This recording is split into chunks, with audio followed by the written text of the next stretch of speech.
This episode of the House of Mystery is brought to you by Legacy Food Storage. The best way to protect your family is by being prepared. LegacyFoodStorage.com.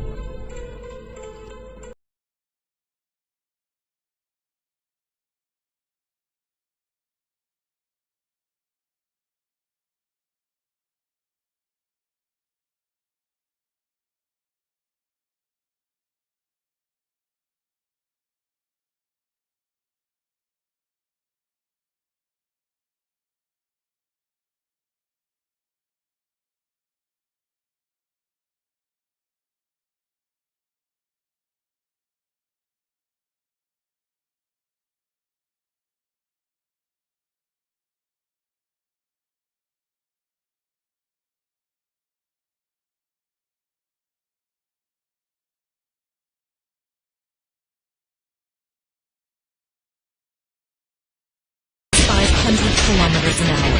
All 189 people on board were killed. You've now entered the House of Mystery.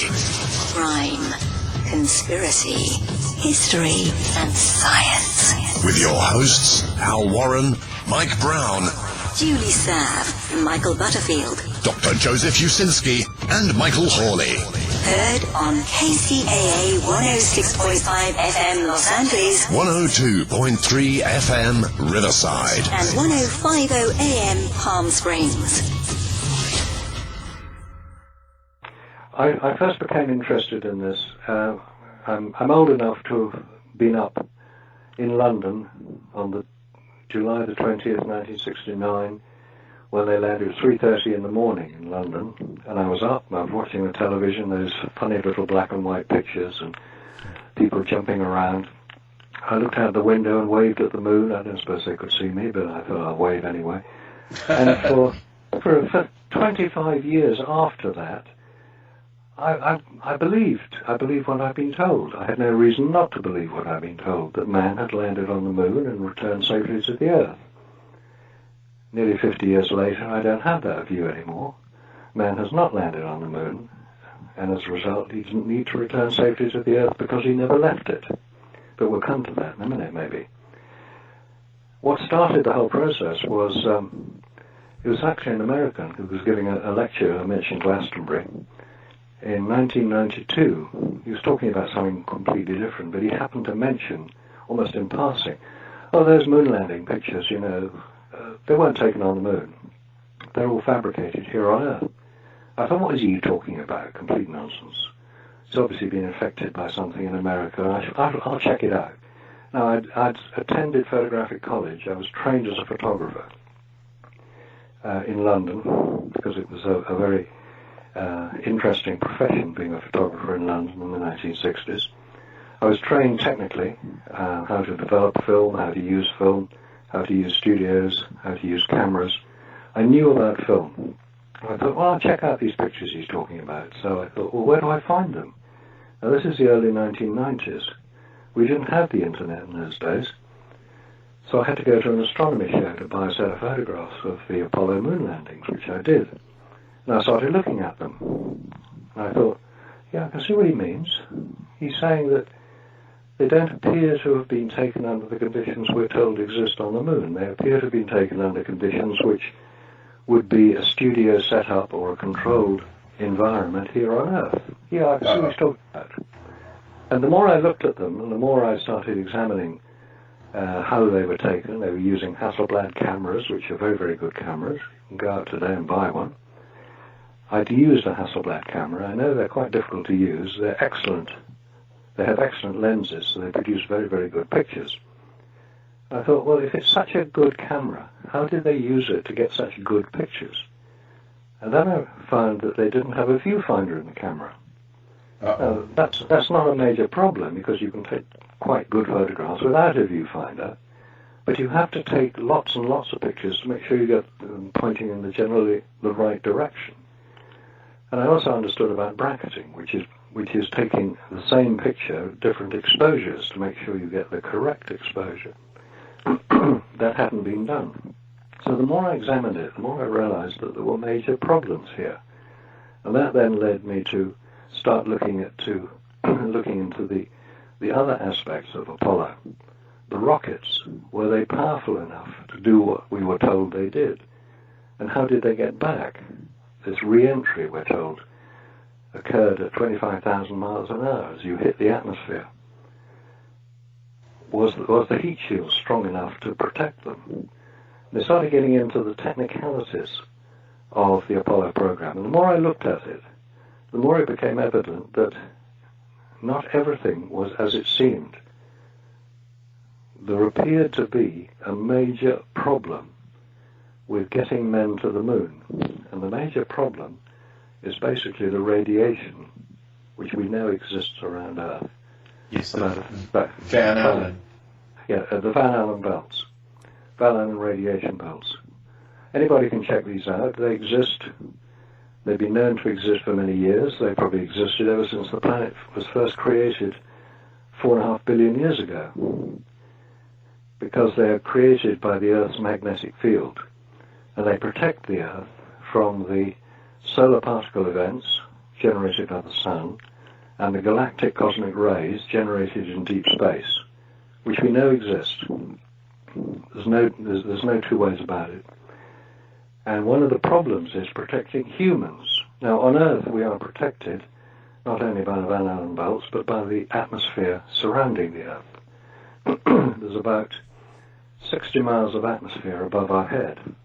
And that's why atmospheric pressure is 14.7 pounds per square inch. That is the weight of the air above your head. Now, if you take that away, when you travel above the atmosphere, you get to the vacuum of space where there is no pressure.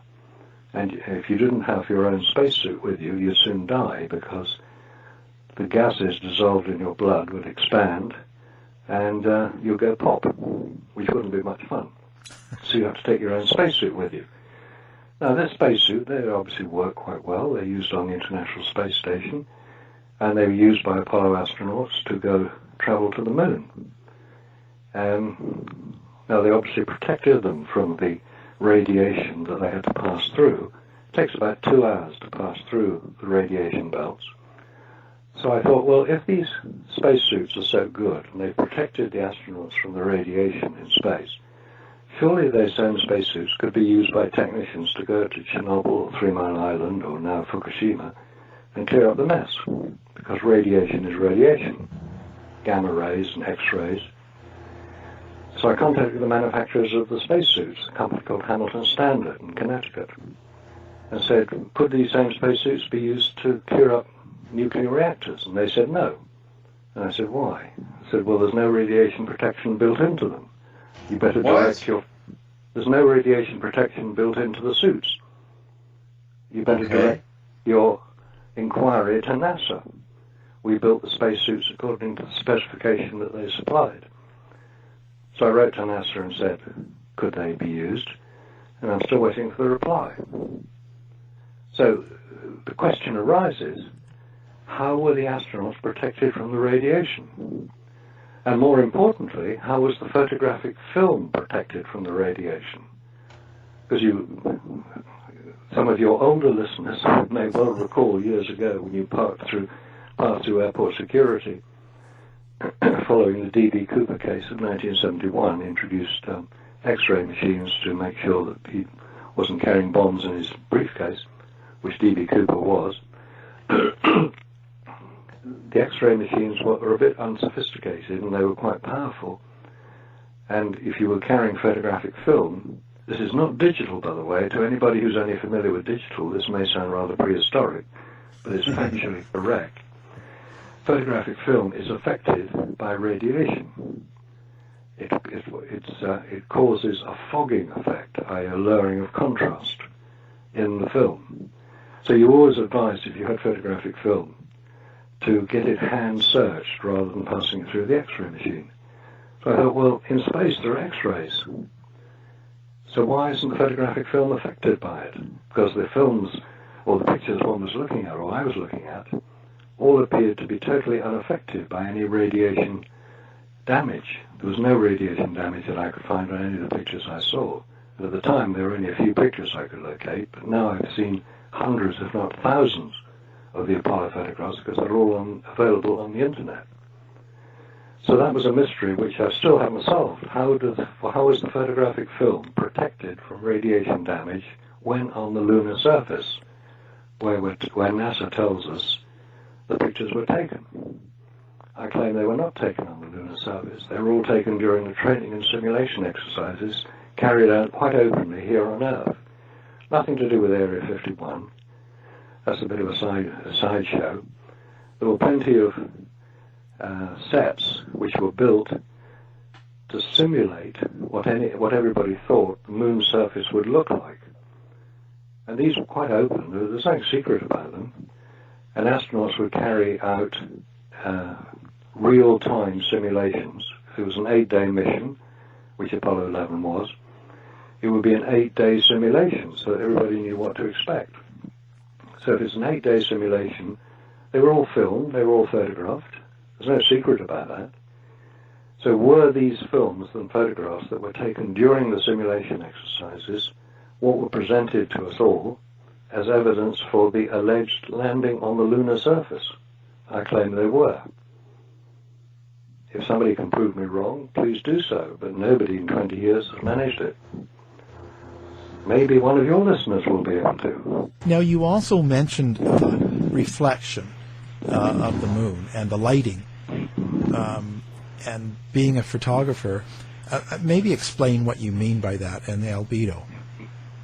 Okay, albedo means reflectivity, the amount of light reflected off any surface as a percentage of the amount of light falling onto the surface.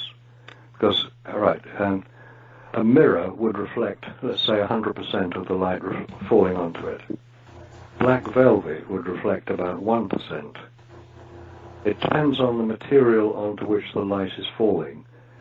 The amount will determine the amount of light reflected from that material. Now, the lunar surface is, obviously you can see it at night. You see it during the day sometimes as well, if you know where to look. That is reflecting sunlight. The amount of light that falls onto the lunar surface is 100%. The amount of light reflected from the lunar surface is 7%. So a relatively small amount, which is why you can look at the moon, the full moon at night, you can look at it quite comfortably. You can look at it through a telescope quite comfortably, because the amount of light reflected off the lunar surface is relatively small. You can't look at the sun, for instance, through a telescope, unless you want to go blind, because it will damage your eyes, and you have to use filters to take photographs of it. The moon reflects 7% of the amount of light falling onto it. Now that is the same amount of light as would be reflected off a road surface, off a sidewalk.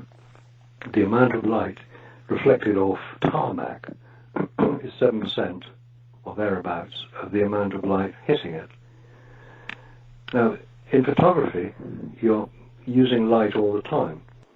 If the subject when you're trying to photograph does not have sufficient light on it for the film to record it, and this is the important point, the amount of film, it's called the speed of the film, the ISO, International Standard Organization. It's a way of standardizing the sensitivity of any photographic film. You have fast films, you have slow films, you have all different types of film. Your f-stops. Yes, the ASA, American Standards Association, ISO, International Standards Organization, they all come up with particular ways of determining, in this case, the sensitivity of photographic film. And the film that was used on the lunar surface was Kodak Ektachrome film. Now, for those not familiar with Kodak Ektachrome, it's a transparency material, otherwise known as a reversal film. So you can stick it in a projector and you can project that image onto a screen and look at it. It's the same way that films are projected. So if you've got a photographic film with a relatively fast speed, Kodak Ektachrome film is rated at 160 ASA, which is a medium fast film. it's quite a sensible film to use. Now, the problem with film is that unless you have sufficient light falling onto the film through the camera lens, it will not record an image because it cannot do so. So you open up the aperture, let's say, you let more light through the lens onto the film, or you decrease the shutter speed so it takes longer to open the shutter. Say you go from 125th of a second to a 60th of a second or a 30th of a second. You can adjust the amount of light falling onto the film. But on the lunar surface, you've got a very strange situation. The lunar surface is illuminated by the sun. It's the only source of illumination. And yet in several of the pictures I was looking at, it appeared that there was illumination onto the object, in this case the astronaut. We'll take one quite well-known example of astronaut climbing down the ladder of the lunar lander. He's in the shadow of the lander, because you can see where the sun is, it's behind the lander. But he is appearing in quite well-illuminated condition. So where did that light come from? Because there was no flash guns were carried, no reflectors were carried. People will say, it's the reflection of the lunar surface. Well, any photographer will tell you, you do not use a road surface as a reflector. It doesn't reflect enough light into the subject, especially if the subject is vertical to the reflector, in this case the surface of the moon. So that was the first key point, that there was something seriously wrong with the photographs. They appear to have been professionally produced, and the only place you can professionally produce photographs is here on Earth, and that's where I claim the photographs were actually taken, here on Earth, not on the lunar surface. Well, Marcus, can I pause you right there for just a moment? Let's rewind just a little bit. I mean, using telescopes and everything, we kind of understood what we would be facing on the lunar surface. Yes. I've got to kind of... I'm thinking that maybe they anticipated some of this and took the proper equipment with them. For example, you just asked, and I'm a mere novice at photography. I would anticipate the need for light, so I would take flash, or I would take some type of a lighting source with me. That's a very logical conclusion. Yes, NASA were totally familiar with what they could expect to find on the lunar surface, because they'd sent unmanned satellites up to photograph it and to film it and to look at it, so they knew what to expect. But they didn't take any additional lighting equipment with them. Why would they not? That's a good question. I don't know why they didn't. There are certainly images that have been produced by NASA on Apollo 11 specifically, where trained scientists have looked at the photographs and have calculated the actual position of the flash gun which illuminated it, because you can tell by the highlights of light which appear on the astronaut's heel, on his boot. There's a highlight of light on one of Buzz Aldrin's heels. You can calculate the light path that the light took to reach that and to produce it, because a curved surface will produce a highlight of light. But they didn't carry any. I've read all the press releases, I've read all the information about all the Apollo missions, and in not one of them is it ever mentioned that an additional lighting source is carried. They had torches, which they used inside the spacecraft, and one of those was sold recently for about $10,000. I don't think it works anymore, but it's a nice piece of memorabilia. But there were no electronic flash guns. There were no portable reflectors other than the astronauts themselves, because they wore basically a white spacesuit. But the point about that is, yes, that will reflect light, but not a sufficient amount of light to produce the illustrations that we saw, where it is claimed, this company that produced a rather strange video claiming that they had proven that Armstrong's spacesuit was sufficient to reflect enough light to produce the appearance of a reflector. absolute rubbish, because they got all the wrong figures. They used the wrong percentage of light reflected off those materials, which you can calculate quite easily. It was yet another attempt to try to dissuade people from believing that nobody has landed on the moon. Well, now, inevitably, you're going to get the question. So let me just kind of, head them off at the pass. What about the evidence that they brought back with them, such as samples, moon rocks, air samples? You spoke of radiation. I'm sure that they took readings. What about the physical evidence that they brought back with them? We're told they brought back how many hundreds of kilos? 340 kilos of moon rock over the 6 missions that landed, because one of them didn't. Apollo 13 didn't land. So, yes, 340 kilos of moon rock. Have you seen any recently? Well, it's not like I have a keychain or anything like that. I went to the moon and all I brought back was this lousy T-shirt. But yeah, this dusty lump of rock. I know. Well, here in London we have the famous Science Museum, which I've been to, and in the Science Museum there is an exhibition of space travel. At least when I went there, which was a few years back, and they show the Apollo 10 lunar lander, which was never actually used for the landing. It was used for the Apollo 10 command module, and alongside it there is a display case with moon rock written on it, and there's a tiny little sliver of something which, because the Science Museum say it's moon rock, well, it must be. And if you go to any museum throughout the United States, there are museums which will display moon rock. Yes. They've lost it, which a lot of them have. Uh-oh. And there was a famous case a few years back of the Dutch moon rock. I'm sure that anybody familiar with the story will be aware of what I'm about to say now, is that it was displayed in the Rijksmuseum, which is the National Museum of Holland in Amsterdam. It's definitely worth a visit. It's where the Van Gogh paintings are and the Rembrandt paintings. And the most famous one of all is Night Watch by Rembrandt, which is a Dutch national treasure. It never leaves the country.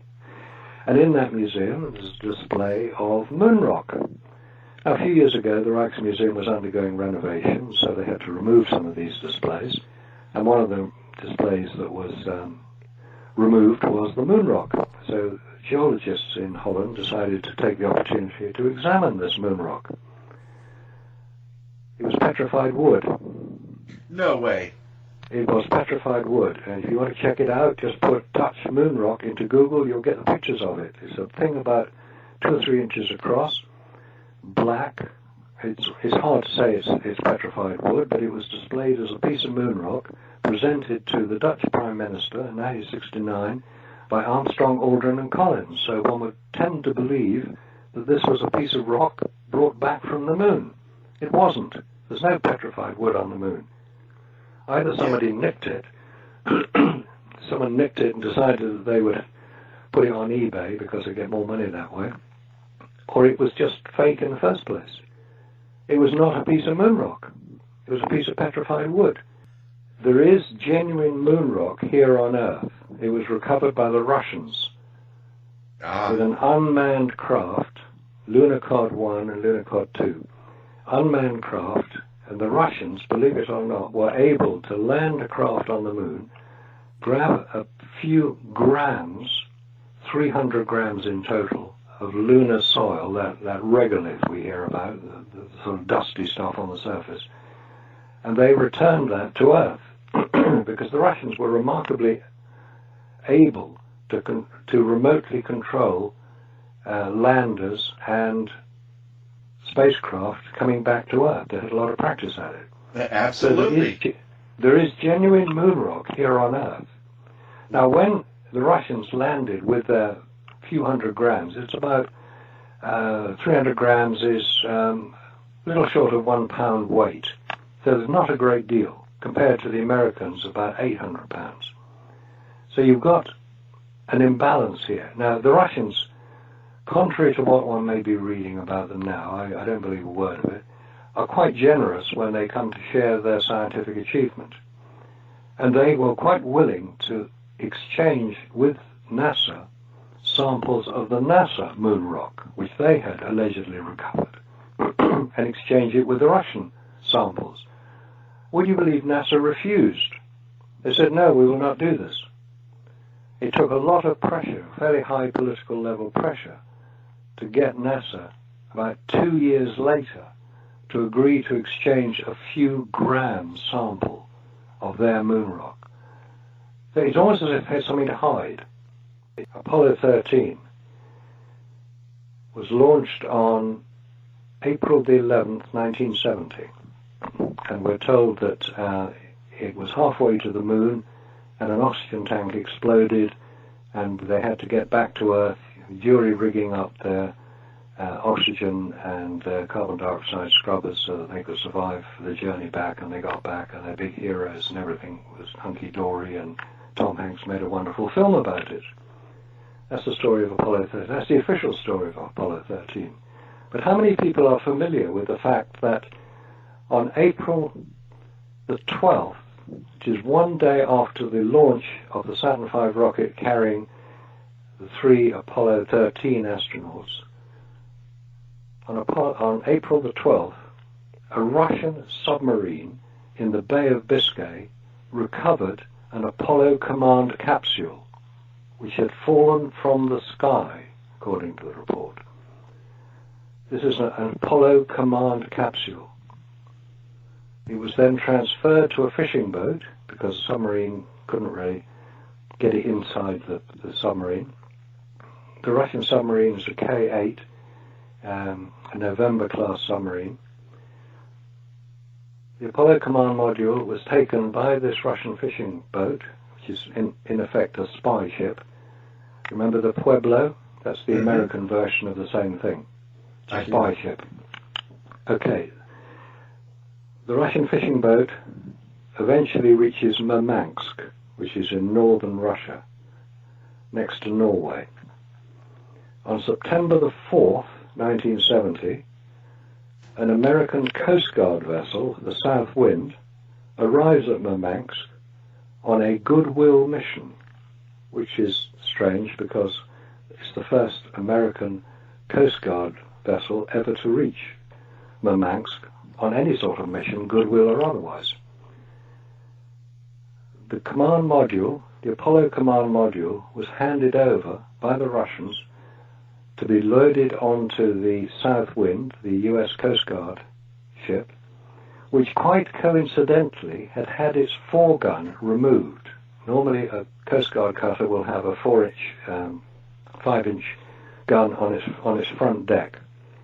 In order to accommodate the command module and its return to the United States, the gun had been removed a few months prior to this particular mission. The command module was returned to America, and it's now exhibited as the Apollo 13 command module in a museum, I think in Kansas. It's a story that is not generally very well known, but it was announced and it was reported in, I think the American Forces paper is called Stars and Stripes. It was reported in that in 1970.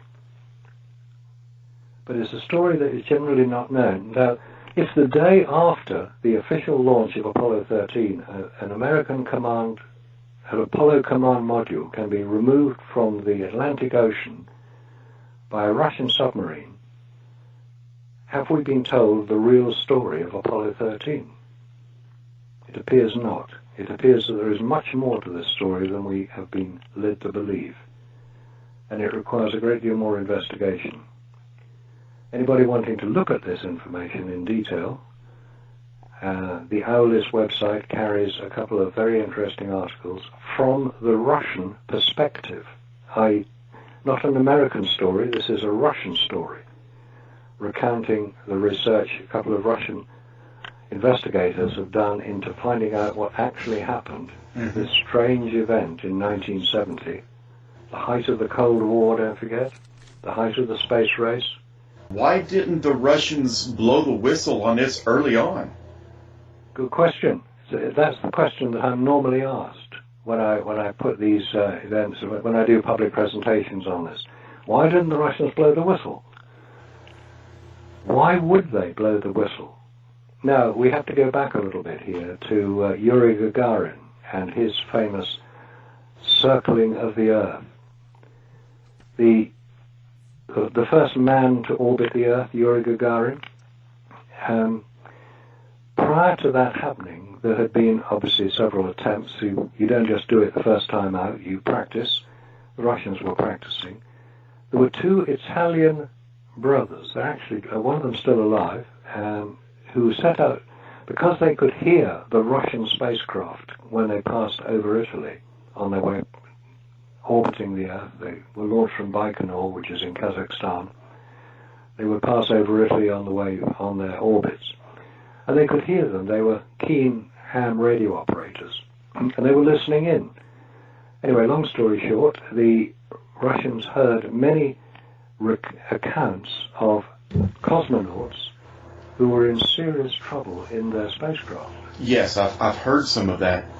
There was a major article about this whole event in Reader's Digest back in the early 1960s, because it was no secret that these Italian brothers were listening into it, and they even got their sister to learn Russian so she could understand what it was they were saying.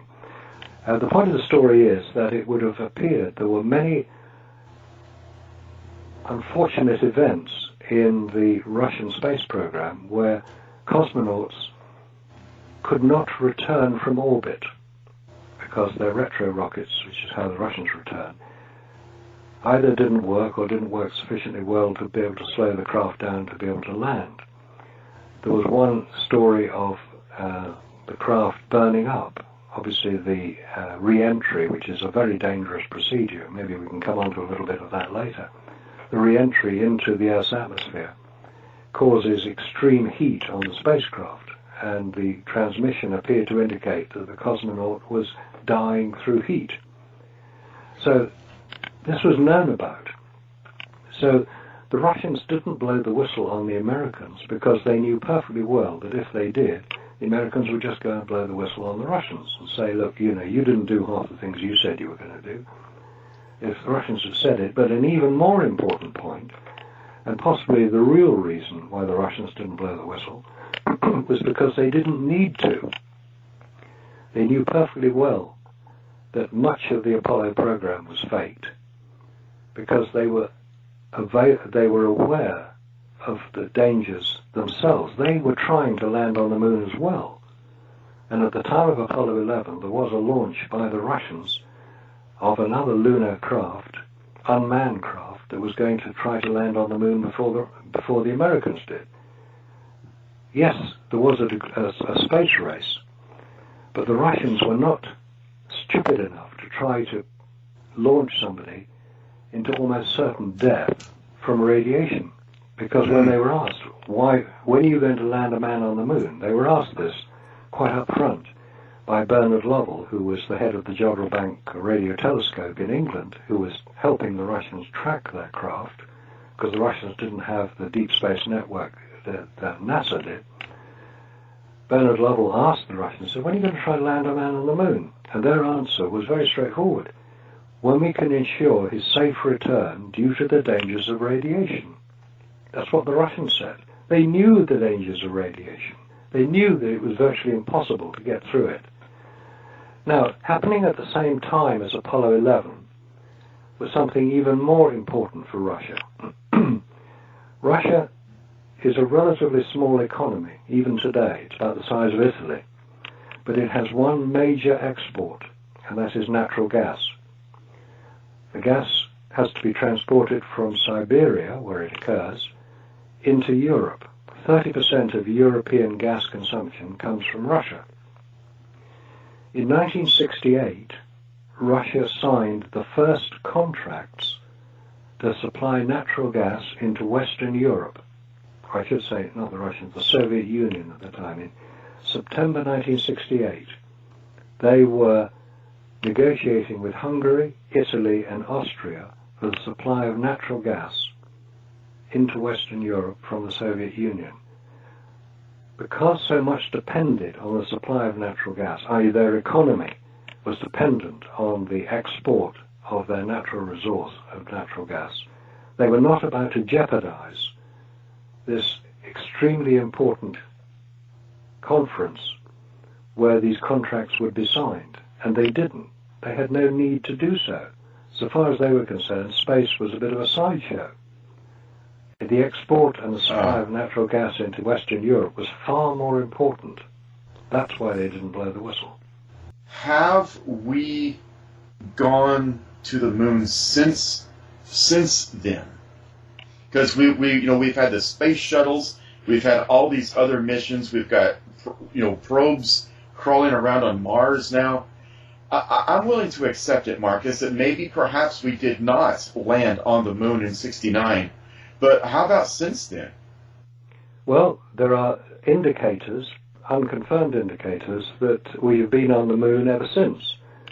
This is the secret space program. Yes. This is the X-37B that we know exists. It's a smaller version of the space shuttle that goes on 9-month missions, or 18-month missions. That's long enough to get to Mars and back. What is this X-37B? NASA ain't telling us. What is is it the X-22? There are various other spacecraft which do exist. The X-37B, by the way, certainly does exist, and it has been on extremely long missions, but nobody knows what those missions are or where it's been to. It's possible that somebody has been to the moon, but if so, why are NASA spending so much time and effort putting together the Orion capsule, which was first flown in December 2014 and will next fly the end of next year on EM1, Exploration Mission 1, unmanned? That's 4 years after its first mission, and another 3 years to go after that before anybody gets inside it and flies it to the moon. That's the total time it took for Apollo to occur. Either there is something highly secret going on, which we'll call the secret space program, and this business with radiation has been solved and was solved years ago, and there are fleets of craft out in space. Maybe even Mars has been reached by humans. I think it's highly unlikely because I don't think humans can survive the journey. The radiation and the isolation, the weightlessness, the human frame, human body is not designed for a weightless environment. Oh, well, they do come back physically altered. They do, yes, and quite a lot of the damage is to do with the eyes. And the bones as well. And the bones, you get bone loss, severe bone loss, which is why when you see even astronauts coming back from the International Space Station, they can't stand up when they land. They have to be carried and put into chairs. And that's only after 6 months in space. So I think it's highly unlikely, A, that any humans have ever reached Mars, except in fiction, and B, it's extremely unlikely they ever will, unless they do a major development of which we're not aware at the moment is occurring. As to whether they landed on the moon since then, I have seen no evidence to indicate that they have. Again, they would need to be able to overcome the dangers of radiation, because humans are extraordinarily innovative creatures, but they're also very delicate. We're designed to live here on planet Earth, under gravity and without radiation. You go to the moon, you take away gravity and you increase radiation. And as for the heat, there's so much of that, you've got to remove that as well. I haven't seen any information or any evidence that we have the ability to travel to the moon even today. We certainly didn't have it in 1969. What do you think the reasoning is behind them faking the actual moon landing? Was it to do with the Vietnam War? I've heard that story. That's part of it, yes. It was a distraction. Don't forget the My Lai massacre in the summer of 1968 in Vietnam. Lieutenant Calley was basically there was a real unpleasant massacre of 500 civilians at a small hamlet called My Lai in Vietnam. Vietnam was getting extremely unpleasant. Americans were dying in their hundreds every day. It was on television. People were becoming extremely angry about the whole Vietnam War. We saw the protests we've had recently about some of the immigration, but nothing to what was going on with the Vietnam War. Those were real heavy-duty protests. There was that going on. There was the economic problems that were occurring at the time. There was the Cold War with the Russians. It was necessary to introduce some form of distraction, if you like, a Disneyfication. I'm not saying Disney had anything to do with it, but he would be the most likely character to have assisted NASA in their fantasy, which is basically what the moon landings were. They were a fantasy. Future land. Yes, because by being able to say, look, in 1968, December 1968, we had Apollo 10 that orbited the moon, we're told, and they recited from the Book of Genesis, and it was all wonderful and exciting. And then we had Apollo 11 in July 1969, and things could be distracted. They were heroes. They were popular heroes. These people. They appeared on the cover of magazines. They were revered. Even today, Buzz Aldrin is revered. Nobody will ever challenge him. Nobody ever questions him. Oh no, he'll punch you out if you do. Well, only if I'm rude to him, and I'm not going to be rude. I'm not going to do what Bart Sibrel did and call him a coward and a liar, which is why he got punched. And to be fair to Bart, he has agreed that he went much too far, and he has apologised to Buzz Aldrin as a result. And I think there is a degree of truce between them. I would consider it an honor if Buzz punched me. Well, yes, maybe. I think he showed something. Why wouldn't he swear on the Bible that he'd walked on the lunar surface? That's all he was being asked to do. If you had walked on the lunar surface and you were of a religious persuasion, he would say, "Give me the Bible. How many have you got? I'll swear as many as you like." He wouldn't do it. Neil Armstrong wouldn't do it, even when he was offered $5,000 for a charity of his choice. He wouldn't swear on the Bible he'd walked on the lunar surface. Why not? One Michael Collins, who didn't walk on the lunar surface, he was in the command module on Apollo 11, he went and punched the cameraman when he was filmed.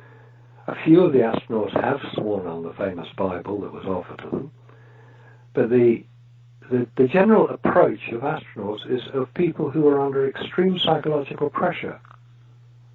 And I have a great deal of sympathy for them. All the astronauts were military men. Every single one of them, including Armstrong, who was a very, very good pilot. He served in the Korean War. He had 55 kills to his name, so he's pretty accurate. They were military men. They will honour their commander-in-chief, who's the president, as you know. When the commander-in-chief says jump, they only have one question: how high, sir? They will go to their graves, as Armstrong has already done. By the way, Armstrong was buried at sea off the coast of Florida in 2012. And they will go to their graves with whatever their conscience dictates they should take with them. They will not break ranks. There will be no deathbed confession. It's down to people like me and you and a few others, and an increasing number of others, who are questioning this whole Apollo scenario and are saying, it doesn't appear that it happened the way we were told. Why have we been lied to? Surely our government would not lie to us, would they? Surely NASA will tell us the truth. NASA, never a straight answer. But that brings to one other question then. From a lot of people, they'll go, well, there has to be hundreds of people involved in this conspiracy that would know about it, and why wouldn't it come out, or how do they keep it contained? Again, that's a very good point, and it's one that again is brought up many times if I make a presentation about this. 400,000 people worked for Apollo, or worked on the Apollo program during the 1960s, at the height of the program. Now, these were people who were employed by the many contracting companies, such as Boeing, Lockheed Martin, Grumman, we mentioned one, Hamilton Standard, the many, many companies. They were doing the very best job they could. They had bought into President John Kennedy's amazing speech, "We will land a man on the moon before the decade is out and return him safely to the Earth." When Kennedy made that in May 1961, no American, except Alan Shepard, had even been into space, and Alan Shepard had only gone up and come down again. Nobody knew if they could do it. This was what's called a presidential challenge. We all know what happened to John Kennedy. He was killed just over 2.5 years later, and it became incumbent upon American industry to rally round to fulfill their martyred president's challenge. They were building the best rockets they could. All the people at Huntsville were building the very best rocket they could. They were under the direction of Werner von Braun, who was an acknowledged genius in the subject of rocket construction. Yep, They were doing... Sorry? I'm sorry, I was just commenting Project Paperclip. Should we not go there today? But yes, Today. Project Paperclip, the importation from Europe of known Nazis, the paperclip being the piece of paper that was paperclipped to their application saying that they weren't such bad Nazis after all. We want them here because they know about rocketry. Yes, paperclip. So these 400,000 people, by the way, included the security staff, the gardeners, the cleaners, the doorkeepers, the cafeteria workers, all the people who are employed in any large major corporation to keep it running. Obviously there were scientists, there were engineers, there were technologists, there were people who were hands-on with making rockets, making landers, making control centers down at Houston, making spacesuits up at Connecticut. These were people who were doing the very best job they could. They had no need to know are you seriously saying that the people at Boeing knew what the people in Connecticut were doing with the spacesuits? No, of course not. Were the people in California at Lockheed did they know what the people in Huntsville were doing? No, they didn't. It's a few hundred miles apart anyway. They were doing the best job they could. This was also a matter of national security. And when national security is involved in America, I understand that one of the things that is introduced is compartmentalization. You know enough to do your own job and no more, because you don't need to know. So the 400,000 people who were doing the very best job they could had no need to know about anything other than what they were doing. Maybe 30, 40, maybe 50 tops people would have had a knowledge that not everything was as good as we were being told. Maybe obviously the astronauts were involved. The senior staff at NASA would have been involved. At some point, probably before the fire in Apollo 1 in January 1967, before that, it was becoming obvious that getting to the moon was actually a very seriously difficult problem and was highly unlikely to be achieved within the next 3 years. So Plan B was put into effect. Plan B was the creation of the fantasy of landing on the moon by filming all the training and simulation exercises, because if nobody's been to the moon, who'll know the difference?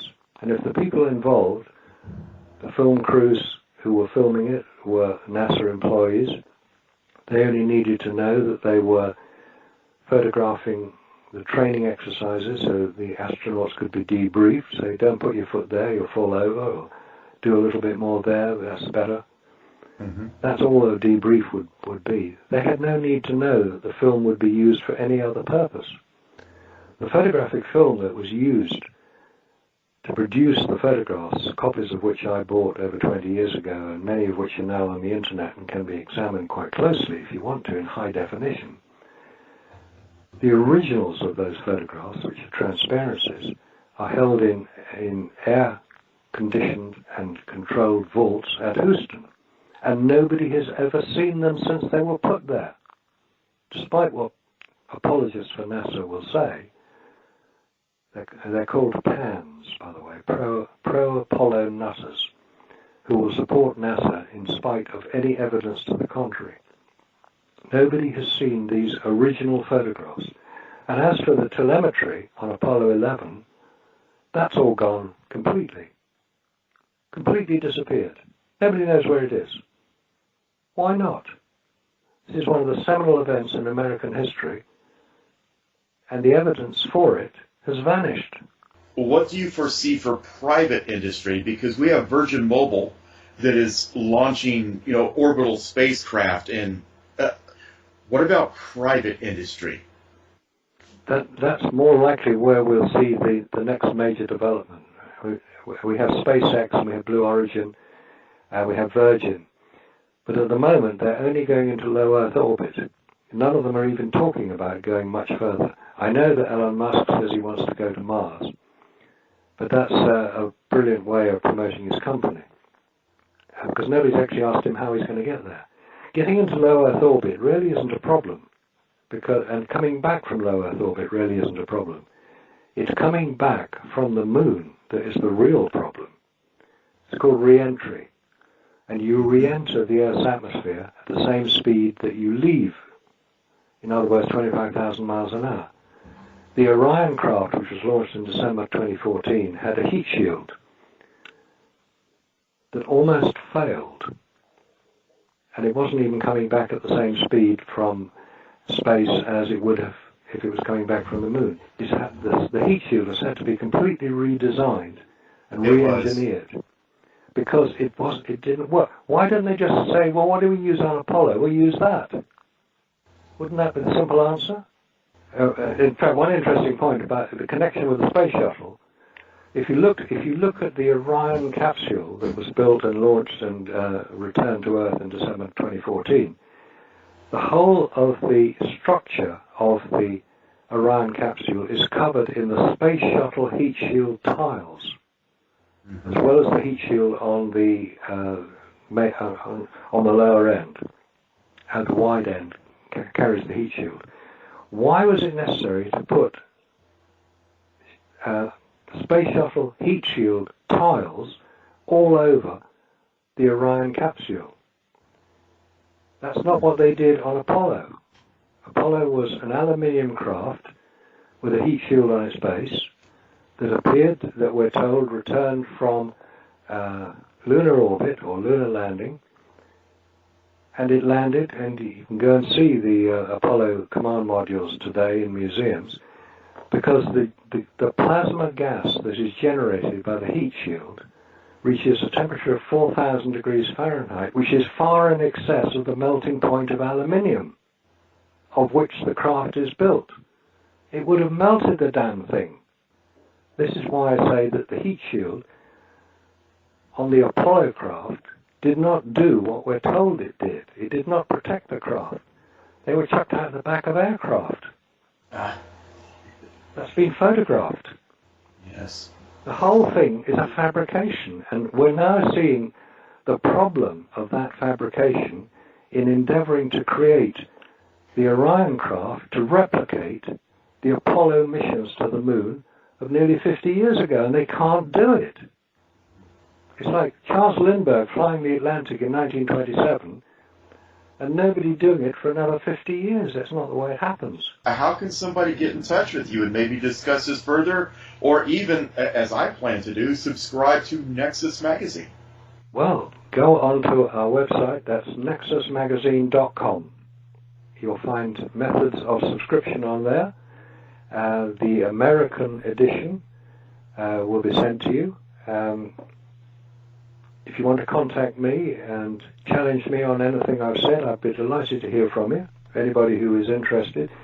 Again, go onto the nexusmagazine.com website, and there's a contact facility. You just put a subject matter in there, rebroadcast or re-moon landings, and that will reach me, and I will reply to you. Anybody who contacts me on the subject, I'm very interested to hear from, except if you're going to be rude and unnecessary and unpleasant, then I will just delete you. Right. Let's treat this with a little bit of dignity, right? Exactly. I'm sure that your listeners are as intrigued by this subject as I am, especially the residents and the good citizens of Huntsville, who are probably more familiar with the subject than many people would be because they have hands-on experience of it. I would very much like to hear from you. If you think that what I say is correct, if you think what I have to say is incorrect, if you can provide information. When I've done broadcasts on stations in the past, I have had some very interesting correspondence with people who've worked on Apollo. Yes. Well, just wait till my elders at my synagogue take a listen to this, because many of them worked on the space program. So. Well, what I say just in closing is, I'm not saying that you didn't do the work you claim to have done. If you worked on Apollo, yes, you worked on Apollo, and you did the very best job you could. What I'm challenging is what NASA tells us occurred on the lunar surface. True. That's what I'd like to hear about.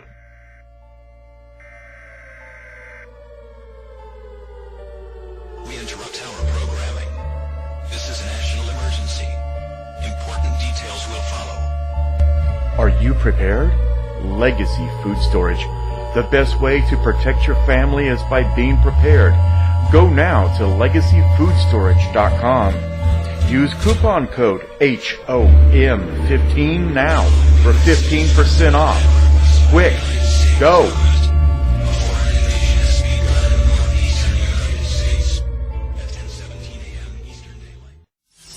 To find out more about our show, guests, or to listen to past shows from our archive, please go to www.houseofmysteryradio.com.